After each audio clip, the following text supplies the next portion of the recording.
नमस्कार मित्रांनो, मी हेमंत. मित्रांनो, आज आपण जी घटना बघणार आहोत ती आहे सोलापूरमधली. सोलापूरमधील सोनी म्हेत्रे या विवाहित तरुणीची ही केस. सोनी म्हेत्रे आणि बापू आरगोळ हे एकाच कॉलनीत समोरासमोर राहत होते. समोरासमोर राहत असल्यामुळे त्यांचं नेहमीच भेटणं, बोलणं, समोरासमोर येणं हे चालतच राहायचं. कालांतराने सोनीचे आणि बापूचे प्रेमसंबंध जुळले.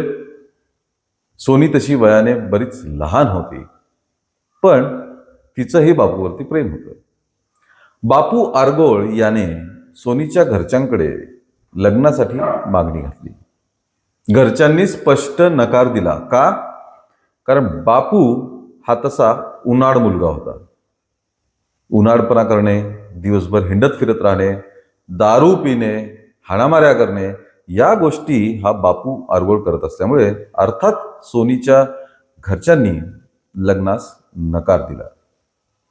कारण तो मुलगा सोनीसाठी योग्य नव्हता. अर्थात कोणीही आईवडील आपली मुलगी अशा उनाडपणा करणाऱ्या, दारुड्या, दारूचं व्यसन असलेल्या व्यक्तीला देणार नाही. कारण तो शेजारीच होता, समोरच राहत होता. त्यामुळे सोनीच्या घरच्यांना बापूबद्दल सर्व काही माहिती होतच. त्यांनी लग्नास नकार दिला. काही दिवस बापू आरगोळने पाठपुरावा केला, पण घरच्यांचं म्हणणं फिक्स होतं. मग त्यांनी सोनीचा विवाह गणेश रामपुरे नावाच्या व्यक्तीशी 2025 मध्ये लावून दिला. सोनीने पण लग्न केलं. तिने सुद्धा घरच्यांचं ऐकलं आणि मग ती आपल्या नवऱ्यासोबत नांदायला गेली. इकडे बापू आरगोळ हा मनात राग धरून बसलेला होता की मी इतकं त्यांना समजावलं, पण त्यांनी सोनीचा विवाह हा दुसऱ्या एका व्यक्तीशी लावून दिला. त्याच्यामुळे त्याच्या डोक्यात राग भरलेला होता.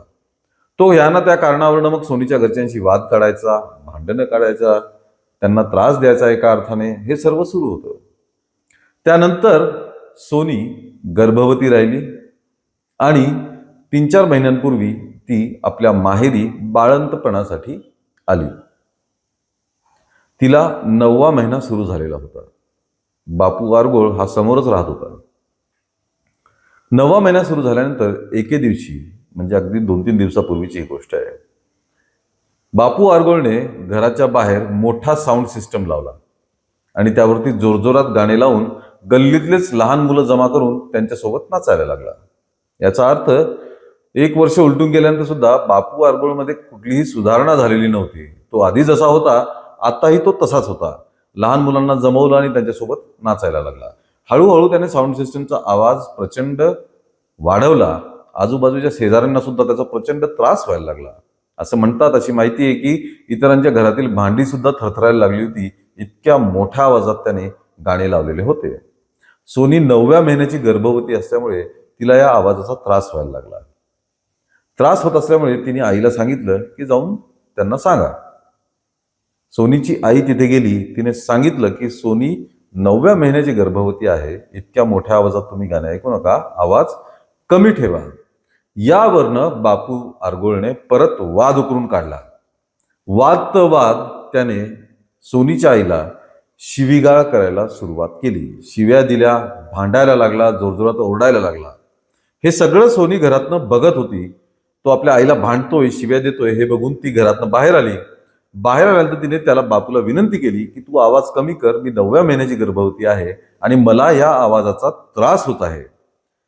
हे ऐकताच बापूचं पुन्हा डोकं फिरलं आणि त्याने थेट मारहाण करायला सुरुवात केली. थोड्याशा झटापटीनंतर त्याने सोनीची मान पकडली आणि तिचं डोकं जोरात भिंतीवरती आपटलं.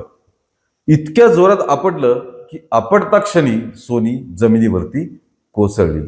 डोक्यातून रक्त व्हायला लागलं आणि ती बेशुद्ध पडली. हे सगळं बघून लगेच तिला उपचारासाठी हॉस्पिटलमध्ये हलवण्यात आलं, पण सोनीचा मृत्यू झालेला होता. इतक्या जोरात त्या विकृत बापू आरगोळने सोनीचं डोकं भिंतीवर आपटलेलं होतं. यात अजून दुःखद असं मित्रांनो की सोनी तर गेलीच, पण तिच्या पोटातील 9 महिन्यांचं बाळ सुद्धा या घटनेमध्ये दगावलं. म्हणजे सोनी आणि तिचं बाळ हे दोघेही या घटनेमध्ये मृत्यू पावले. अतिशय दुःखद, अतिशय वेदनादायक घटना आहे मित्रांनो. तातडीने बापू आरगोळ हा घरातच लपून बसलेला होता. सोनीच्या आईने पोलिसांमध्ये तक्रार दिली आणि बापू आरगोळला त्याच्याच घरातून तातडीने अटक करण्यात आली. अटक झाल्यानंतर बापू आरगोळ सध्या पोलिसांच्या ताब्यात आहे. त्याला पोलीस कोठडी सुनावण्यात आलेली आहे आणि अर्थातच त्याच्यावरती खुनाचा गुन्हा दाखल करण्यात आलेला आहे. या दुर्दैवी घटनेबद्दल मित्रांनो आपलं काय मत आहे, आपल्या काय भावना आहेत, या नक्कीच आम्हाला कमेंटमध्ये कळवा. या व्हिडिओला लाईक आणि शेअर करा आणि आमच्या चॅनलला ताबडतोब सबस्क्राईब करा. धन्यवाद.